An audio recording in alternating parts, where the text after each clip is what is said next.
Wandugu zangu, nataka niwaambie kwamba katika dunia hii tunayoishi, watu wengi wanakimbizana na maisha na wengine wanapambana kila siku ili waweze kushinda.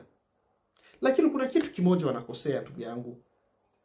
Maisha haya tunayoishi hayahitaji nguvu, lakini yanahitaji zaidi akili. Mtu mwenye nguvu anaweza kwenda vitani na akashinda mara moja, lakini yule anayetumia akili hushinda vita milele.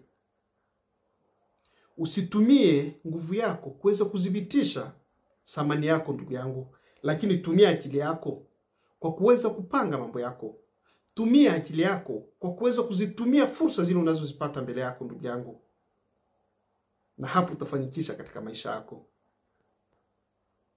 Ujue kwamba, ndugu yangu, akili ni kali zaidi kuliko nguvu. Na tena tumia hekima pale dunia inapiga kelele. Wewe tumia hekima ili uweze kukaa kimya, ndugu yangu, na uweze kupanga mambo yako taratibu. Dunia hii tunayoishi haihitaji nguvu, inahitaji zaidi akili. Pale unapotumia nguvu ili uweze kushinda, utachoka mapema. Lakini unapotumia akili yako, utashinda na kwa kimya kimya, ndugu yangu. Maisha hayahitaji kwenda nayo haraka haraka. Nenda na maisha taratibu. Ujue kwamba tunaishi mara moja tu. Na unapotumia nguvu utachoka tu, ndugu yangu. Tumia akili zaidi. Pia hekima itakusaidia. Dunia kuna vitu vingi vinavyopita, na wale wenye akili ndio wanatumia hata masikio yao kusikia na macho yao kuweza kuona. Lakini wale wanaotumia nguvu wanaenda tu. Hakuna mahali waweza kufika katika dunia hii ukitumia zaidi nguvu. Lakini ukitumia akili, kuna sehemu utafika na utaelewa yale yanayoendelea.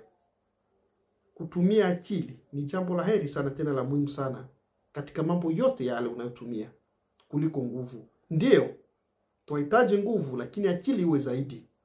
Na kama unaamini kwamba, ndugu yangu, maisha tunayoishi hayahitaji sana nguvu, lakini yanahitaji akili, weka maoni yako hapo tuweze kuyasikia. Na unapopata video zetu, ndugu yangu, hatukuombi pesa, hatuombe kitu kingine.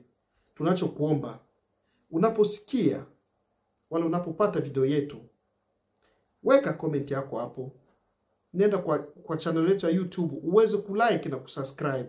Huo ndio msaada utakuwa umetusaidia. Mawazo tunayo na tutakuwa tunatoa kila siku. Asante sana, na Mungu atende kutubariki wote. Amen.